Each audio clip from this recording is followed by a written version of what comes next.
And we continue meeting interesting people at the Job Summit. We have found somebody who looks a lot better than you. And Tinashe. Put together. We've got somebody diluting the testosterone on the set. Welcome, Shingi. Thank you. You work for a company called Access Finance. Last I heard, you were business development something or other. I'm the Chief Marketing Officer for the Access Finance International Group. Oh, right. Yes, it's not get confused. Oh, I'm sorry. No, but you were right on the business development. So business development at Access Finance sits under marketing. So we drive the growth initiative and the growth agenda for the business. Well, welcome. Thank you. It's nice to have somebody who knows what they're talking about. Usually I've just got these two dumbos here pretending to know what they're talking about. We feel your pain every week. Oh. No, I'm joking. I want to be invited back, so I'm going to be nice to both of you. Yeah, and we're not drinking anything exciting. Ranga, the producer, won't let us touch alcohol because he claims it's still morning. But it's 2 o'clock. Must be 5 somewhere. Somewhere in the world. Ranga, I think it's time. Anyway, Shingi, why is Access Finance at the Job Summit? A number of reasons. We consider ourselves the employer of choice at the moment. We are currently growing exponentially as a business.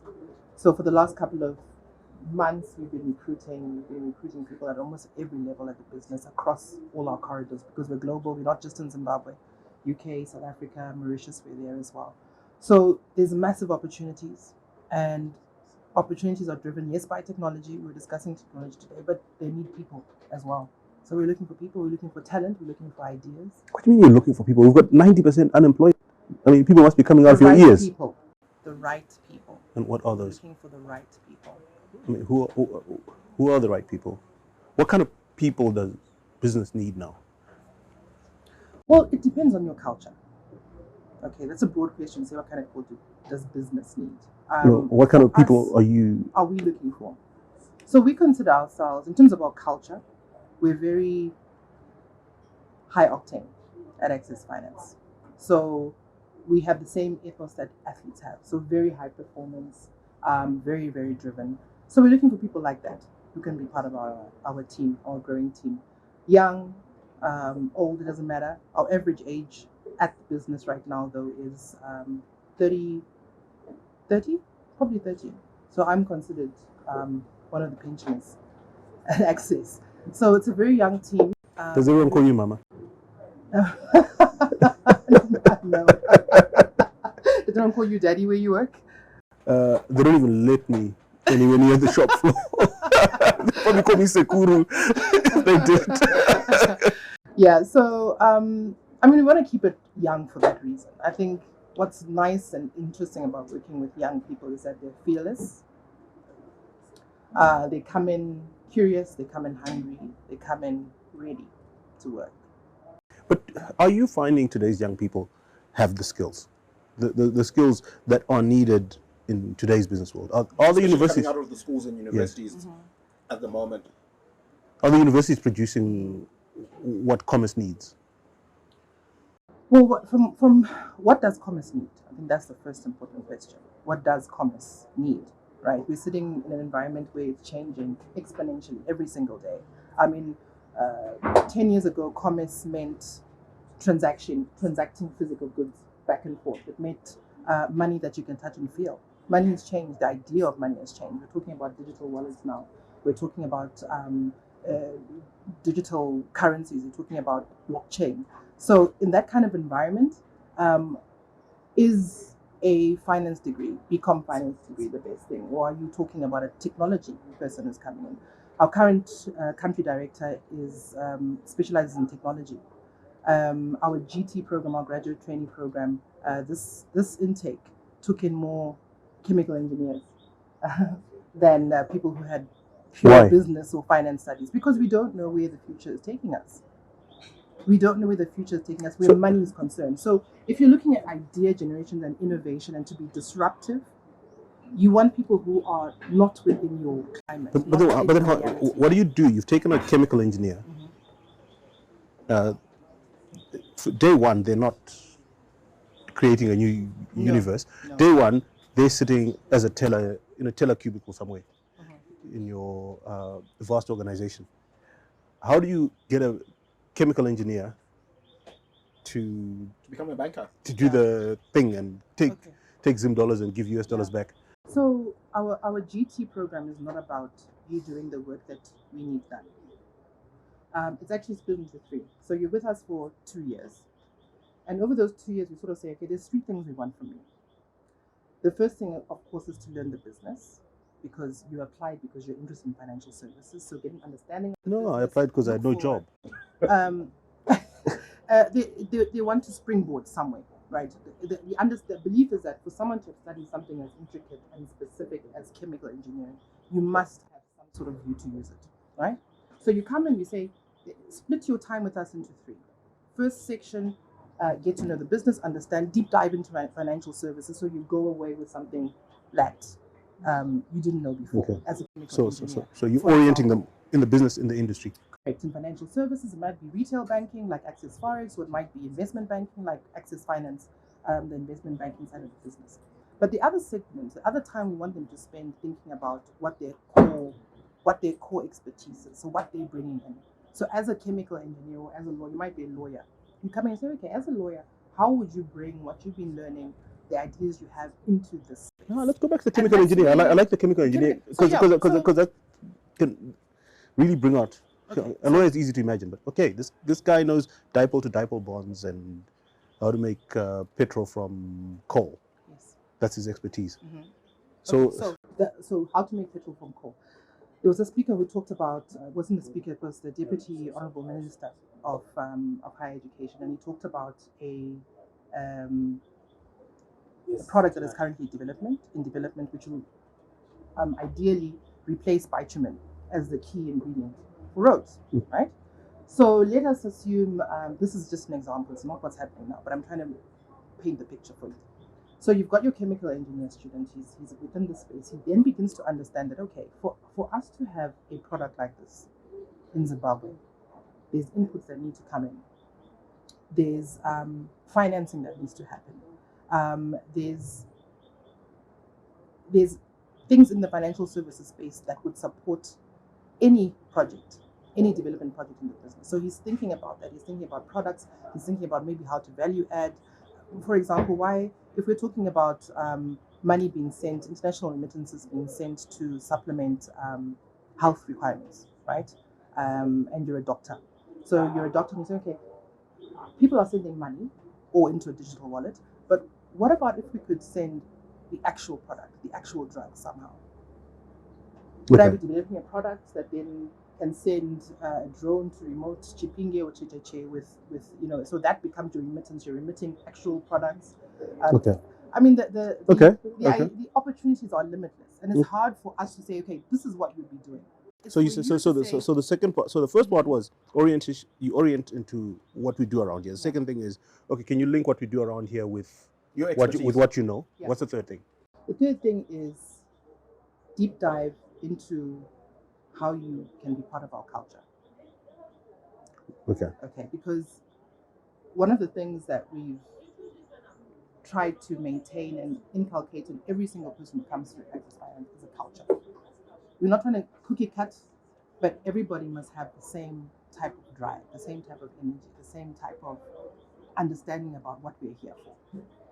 It's fantastic that we make money, but our purpose is not to make money, if that makes sense. Okay. Our purpose is your purpose? To change communities. Okay. Is to change communities through financial services. Financial services are just a tool that we're using. But we're involved in so many communities. If you just look at the people we serve on a daily basis who are receiving remittances or sending remittances, it's people who are doing business, it's people who are doing farming, it's a Gogo Kumusha who's just needs bread and milk. That it's such a diverse base that we have to be clear that it's not one person that we're serving, it's an entire community. And that's where our focus is. And as long as we maintain that focus, right? Some people say customer-oriented, customer-focused, customer-centric, whatever you want to call that value. As long as we keep our eye on that person, the money is going to come. So what kind of culture do you have? So Elon recently took over Twitter and he wrote a memo. He talks about Elon Musk as if they have coffee together all the time. You know, Elon recently wrote. Elon, my guy Elon. Yeah. He wrote a memo saying, if you want to continue working here, the culture is long hours, very intense. If that's not, the sort of thing for you, find work elsewhere. So.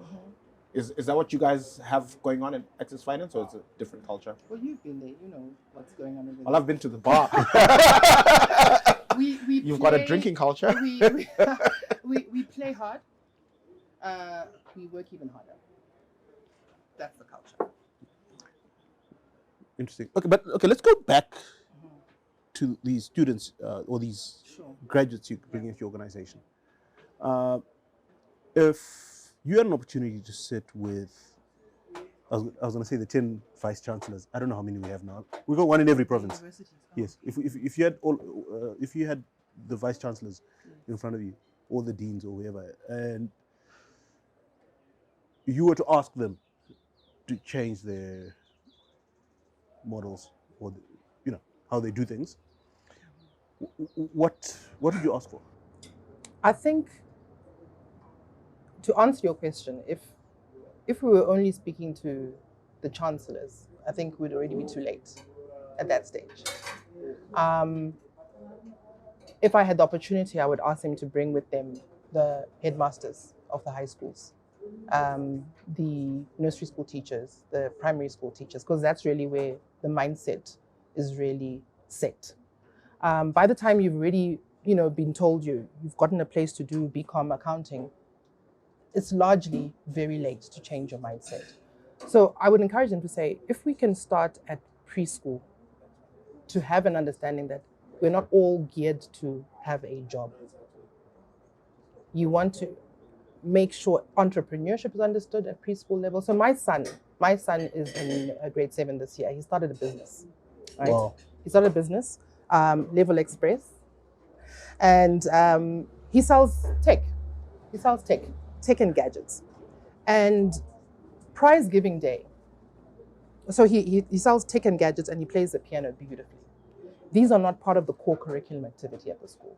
So come prize giving, everybody's being called certificate in mathematics, certificate for rugby, colors for chess, and he's not called.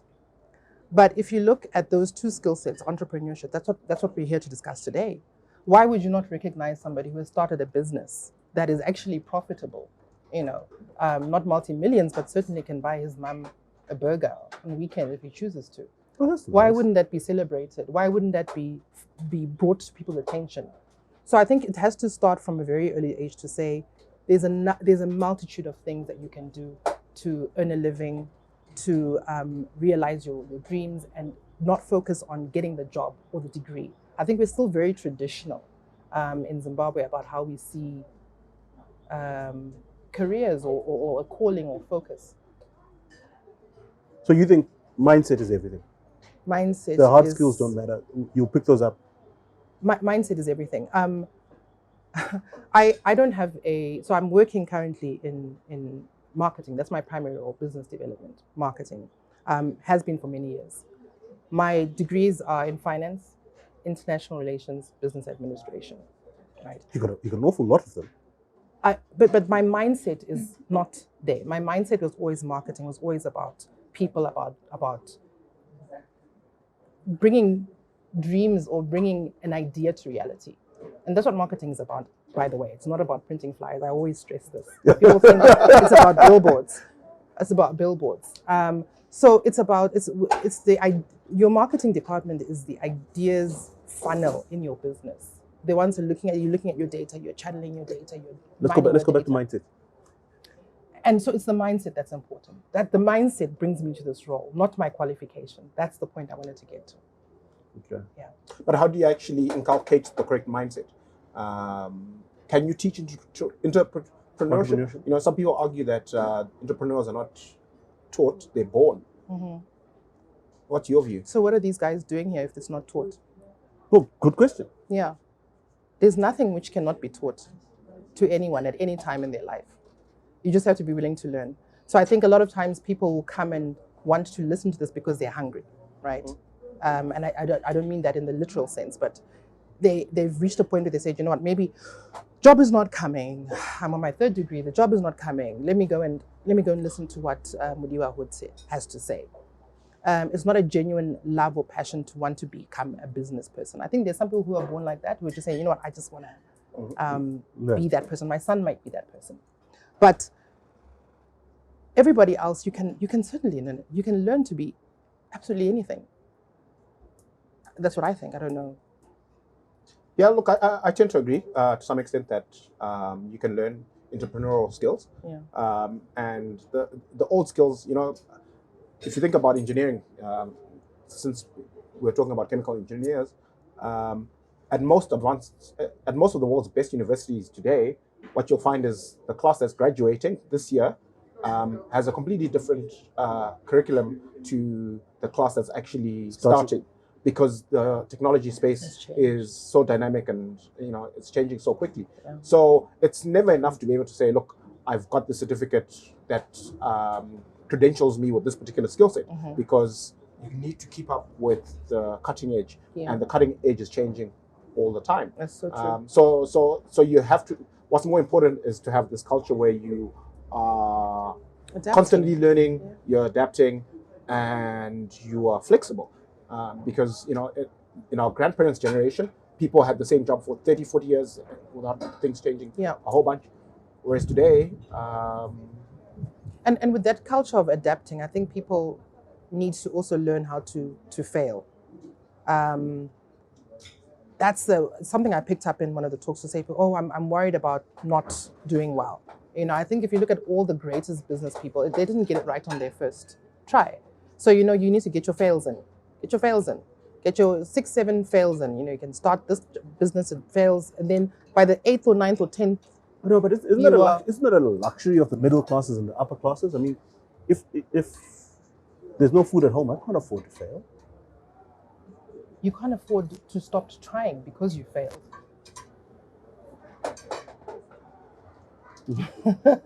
What's your option if you fail? Try again. True. Look for a different alternative, or look for a different way of doing what you were doing. But stopping is certainly not an option. In fact, I will be wary to say that if you are intrinsically in your heart an entrepreneur, and you've been failing, the last thing you want to do is go and get a job.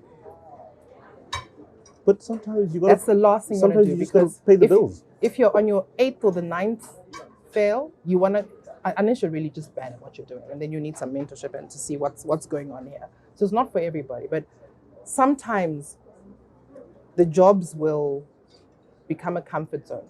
If you're a true entrepreneur and you're really looking at innovation, unless you get a company that really is focused on innovation and creativity, like Access Finance, sometimes, and Econet, there's a lot of examples of that here today.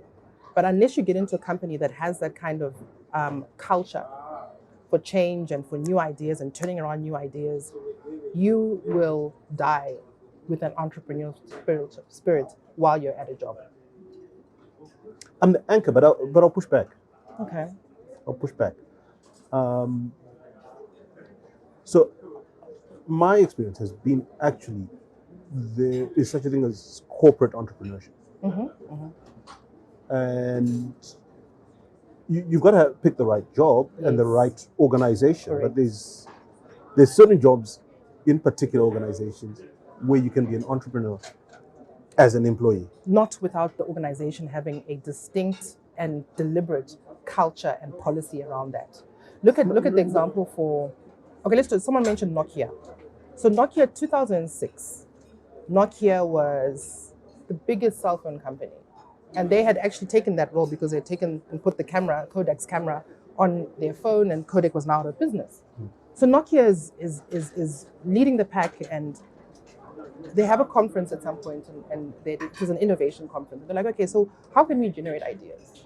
And the CEO or somebody stood up and said, you know what, I think this is 2006, mind you. I know you're, but 2006, ideas and creativity weren't that. It was about research and development, which is something entirely different. We're like, no, I think we're okay. We've got the phone. We're in the phone. We've got a phone. We're in the phone business. We think we're okay with this product. We might go thinner, smaller, but phones are good. 2007, Apple releases the iPhone. Changes the game. So unless, and it's because they didn't have the mindset, they didn't have the policy around innovation, around ideas, around change. So even if you're an entrepreneur, you can say I'm a corporate entrepreneur, but if you land yourself with an archaic then you're going to be organization, you're going to be carried out. But it's or you drive it, and unless you're at a certain level, there's some levels. That's why I say it's the right position and the right company. So imagine the CEO of Nokia at that time had been an entrepreneur. Would the story have ended the same? Yeah. So it's not every organization, it's not every position. Imagine, so we might talk about Apple as a fantastic place for entrepreneurs. But I'm sure, not even up to now, I'm sure it is. But I'm sure they've got a risk department, right? Yes. They'll probably need a risk department. Now imagine joining the Apple risk department and now deciding you want to be entrepreneurial there. How well do you think that's going to go? No, you can't be entrepreneurial with this. No. So you got to be looking at the position. Sure. And where that position sits in the organization and that organization's culture. And I think I'm one of those people who's a corporate entrepreneur. And I've been in organizations that are entrepreneurial, but I've died. So let me ask you And I've been this. in organizations that are stuffy, in inverted commas, and I've thrived. So let me ask you this: where in the organizations you've been, the one where it's worked, your corporate entrepreneurship has been successful, where has innovation sat? Which department does innovation sit in? It's different. The organizations have been different. The most successful one, where you were able to drive. We didn't have an innovation department. No, where did innovation sit? Which department did it sit? We didn't have one. We didn't. No, it wouldn't have its own department, but it's housed somewhere. There's someone. We didn't have an innovation culture. There's a resource which is responsible for. No, this was a staffy organization that had been around doing the same thing for a long time and continued to do it. But you managed to champion innovation. Yes. And you're in which department? I was the boss. Oh wow! So it's sat in the CEO's office. Thank you. We've gotten to my answer. It's sat in the CEO's office. It's sat in the CEO's office, and you'll find that where innovation sits in the CEO's office, it's a no-brainer. After the CEO's office, it has to sit in IT or in marketing. If it sits in legal or in operations or anywhere else, it gets so bogged down by the risks. Why we can't do this? Compliance will tell you, hey, this is what our license says. This is what the Reserve Bank says. This is what, right?